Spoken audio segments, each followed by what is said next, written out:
आपकी भी ख्वाहिश है, फरमाइश है 90 दिन के अंदर इंतखाबात हों, जो कि आइन कहता है।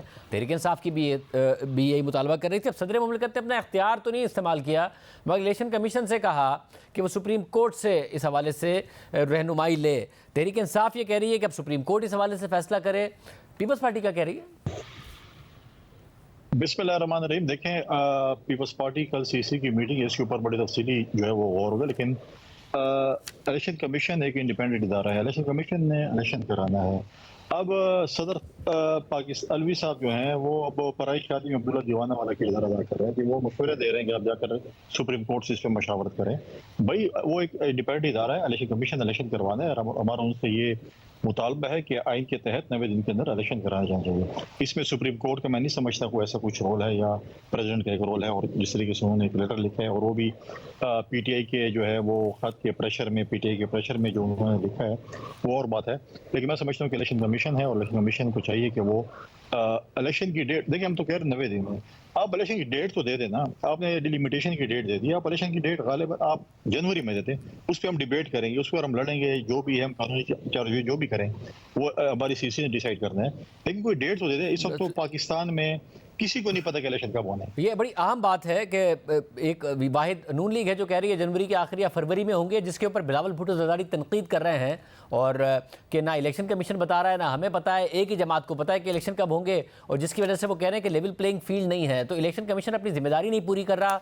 अगर सदर कुछ कर रहे हैं तो आप कह रहे हैं उन्हें भी वो नहीं करना चाहिए, अगर वो कह रहे हैं, क्योंकि जो आपकी 90 दिन की डिमांड है वो अभी पूरी हो सकती है। अगर अदालत भी चला गया इलेक्शन कमीशन सदर के कहने के मुताबिक और अदालत में कुछ टाइम लग गया बेंच बनने में, समाते होने में, फैसला आने में, तो 90 दिन से हम वैसे ही आगे चले जाएंगे। देखिए, मुझे इस चीज़ का पर्सनली खतरा है कि इलेक्शन कमीशन और प्रेसिडेंसी के दरमियान ये इलेक्शन ही गायब ना हो जाए किसी तरीके से। मतलब वो एक वॉलीबॉल बना लें और बीच में इलेक्शन ही जो है ना वो गायब हो जाए और बोले कि वो इसने करना है, ये करना है, वो करना है। दूसरी बात यह है कि बिल्कुल PMLN के हमारे दोस्त कह रहे हैं कि जनवरी या फरवरी में इलेक्शन हो रहा है। मैं दुआगो हूँ कि ऐसे ना हो कि जनवरी में हमारे PMLN के दोस्त कहें कि आए ट्रक पे सवार हों, इलेक्शन की तारीख के लिए एक मुहिम चलाएं, एक जो है वो शुरू हो जाएं और कहें कि इलेक्शन की डेट दी जाए। दूसरी जो इक्वल प्लेइंग फील्ड की बात हो रही है, देखें पंजाब और पूरे पाकिस्तान में इस वक्त निगरान हुकूमत है, लेकिन सिंध में जो सैलाब ज़दगान के लिए घर बनाया जाता है या कोई और कोई स्कीम्स थी उस पर पाबंदी है। लेकिन पंजाब और खैबर पख्तूनख्वा में जो हमारी निगरान हुकूमतें, और पहले भी आपसे इस पर डिस्कस हुआ है, वो ट्रांसफर पोस्टिंग भी कर रही हैं, वो नई अपॉइंटमेंट्स भी कर रही हैं, वो फंड्स भी दे रही हैं, वो तरक्याती काम भी कर रही हैं, सब कुछ कर रही हैं। मतलब अगर क्या इसके अलावा भी, सिर्फ इन पोस्टिंग ट्रांसफर्स के अलावा भी जो इतलात आती रही कि जी बहुत सारे लोग हैं जिनका नाम स्टॉप लिस्ट में डाला गया है, कुछ अफसरान हैं, कुछ जो तहरीक इंसाफ के रहनुमाओं से एसोसिएटेड लोग हैं उनमें वो शामिल हैं, केसेस बनेंगे, जो सिस्टम कहा जाता है सिंध में उसके खिलाफ क्रैकडाउन हो रहा है, ये सारे भी कंसर्न्स हैं पाकिस्तान पीपल्स पार्टी के? देखिए, स्टॉप लिस्ट की बात जहाँ तक है वो तो अभी तक आई नहीं है। स्टॉप लिस्ट में जिसका नाम होगा वो बिल्कुल अपनी कानूनी चाराजोई करेगा, अगर कोई है, अगर नाम है। अभी तक तो मफरूज़ों की बुनियाद पर जो है वो अमल दरामद हो रहा है कि जी कितने नाम आ गए, 300 हो गए, 500 हो गए, 150 हो गए, 1000 हो गए। अगर जिसका नाम भी है फॉर एग्जाम्पल, वो जाएगा अपने कानूनी चाराजोई करेगा, क्यों वो अपने में जो स्टॉप लिस्ट पे बजाएं, फिर वो जाके अपने जो भी होगा उसके ऊपर जो है वो अपना प्रॉपर फोरम पे जाएगा। लेकिन सिर्फ ये माजी में भी पाकिस्तान पीपल्स पार्टी के साथ यही बातें होती रही कि ये हो जाएगा, वो हो जाएगा।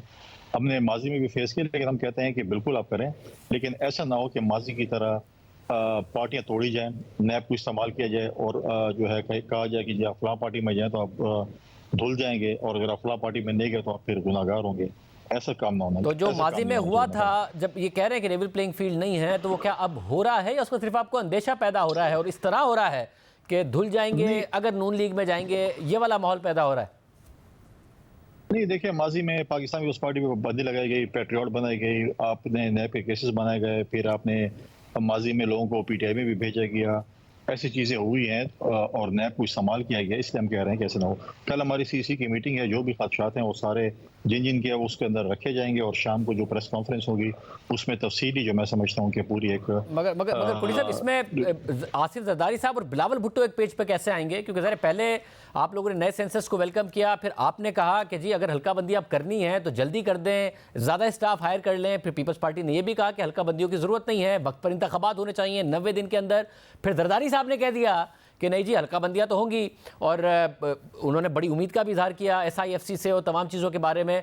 फिर बिलावल भुट्टो जरदारी ने कहा, जो आज से पहले उन्होंने नहीं कहा कि जी मैं, मेरे वालिद साहब हैं, घर के मामलात में तो उनकी सुनने का पाबंद हूँ, मगर पार्टी मामलात में पार्टी सुनने का पाबंद हूँ। ये एग्जैक्टली क्या हो रहा है कि गुड कॉप बैड कॉप खेल रहे हैं बड़े मियाँ छोटे मियाँ की तरह, या फिर एग्जैक्टली सेम पेज पे नहीं है बाप बेटे? देखिए एग्जैक्टली सेम पेज पे, और इंशाल्लाह आपको हम मायूस नहीं करेंगे कल सीसी की मीटिंग के बाद। दूसरी बात यह है कि बिल्कुल हमने कहा कि डिलिमिटेशन होनी चाहिए और एक टाइम लिमिट में हो जाना चाहिए। अभी तक तो शुरू ही नहीं हुई। अब मुझे बताएं कि पिछले साल भी डिलिमिटेशन हुई है, इनके पास सारा सिस्टम मौजूद है जो उन्होंने डिलिमिटेशन की हुई है। आपने 5% ऑफ वोटर्स को आगे पीछे करना, जो भी डिलिमिटेशन करनी है वो जल्दी हो सकता था, लेकिन आज तक काम नहीं हो। कह रहे हैं कि 90 डेज के अंदर ही आप पहले जो है वो डिलिमिटेशन कर लें, उसके बाद आप 90 डेज के अंदर इलेक्शन भी करवा सकते हैं। अब ऐसा ना हो, हम इसलिए खदशात हैं डिलिमिटेशन पे, कल अगर कोई सुप्रीम कोर्ट चला जाए। आज मुझे बताएं कि इलेक्शन ट्रिब्यूनल के केसेस, असम्बली खत्म हो गई लेकिन इलेक्शन ट्रिब्यूनल के केसेस अभी तक सुप्रीम कोर्ट ने नहीं सुने, उनके फैसले भी नहीं किया और 5 साल गुजर भी गए। हम ये कह रहे हैं कि ये ऐसा ना हो कि ये इलेक्शन उसमें जाएं, सुप्रीम कोर्ट में या अदालतों में जाएं, और ये चीजें फिर ये लंबी होती जाएं, और फिर जो है जो हम सुनने में आ रहा है कि आप ये कह रहे हैं, और आपने शुरू में भी ये कहा था, मगर जरदारी साहब कह रहे हैं कि हल्काबंदियां होनी चाहिए। जरदारी साहब का मौक़िफ़ अलग है, जिसकी वजह से बिलावल भुट्टो को कहना पड़ रहा है कि मैं पार्टी की बात का पाबंद हूँ, वालिद साहब के वैसे घरेलू मामलात में बात सुनने का पाबंद हूँ, जो कि पहले कभी हुआ नहीं है। जब आप कह रहे हैं कि सेम पेज पर हैं, तो फिर तो गुड कॉप बैड कॉप ही खेल रहे हैं ना?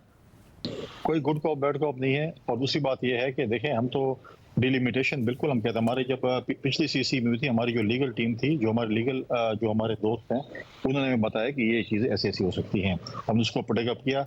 कल हम दोबारा सीसी में जा रहे हैं, हमारे जो है लीगल हमारे जो पार्टी के सीसी के मेंबर्स हैं वो हमें दोबारा उसको अग्री करेंगे, और हम यही कह रहे हैं कि डिलिमिटेशन हो जानी चाहिए थी।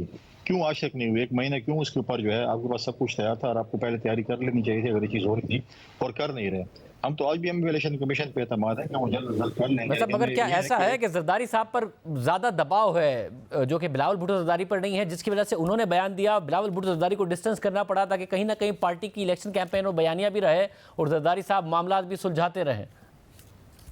जरदारी साहब ने बहुत से दबाव पहले भी बर्दाश्त किए हैं, कोई दबाव उनको कुछ नहीं कर सका। उन्होंने 11-12 साल जेल भी गुजारी, उस 12 साल जेल भी से कुछ नहीं कर सका। पाकिस्तान में रहे कुछ पिछली हुकूमत में लोग कह रहे थे चले जाएंगे, पाकिस्तान में रहे।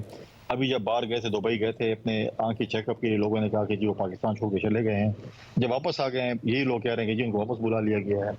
तो यहाँ पर भी बयान रोजाना तब्दील होता है, लेकिन जरदारी साहब कहीं जाने वाले नहीं है, कोई प्रेशर नहीं है। उन्होंने कई प्रेशर माजी में, आप भी गालिबन कुछ ना कुछ चीज़ों के गवाह होंगे। जब वो प्रेसिडेंट थे उन्होंने प्रेशर बर्दाश्त किए, जब वो नहीं थे प्रेसिडेंट प्रेशर बर्दाश्त किए। प्रेशर बर्दाश्त करना जरदारी साहब का जो है वो दायां हाथ होता है।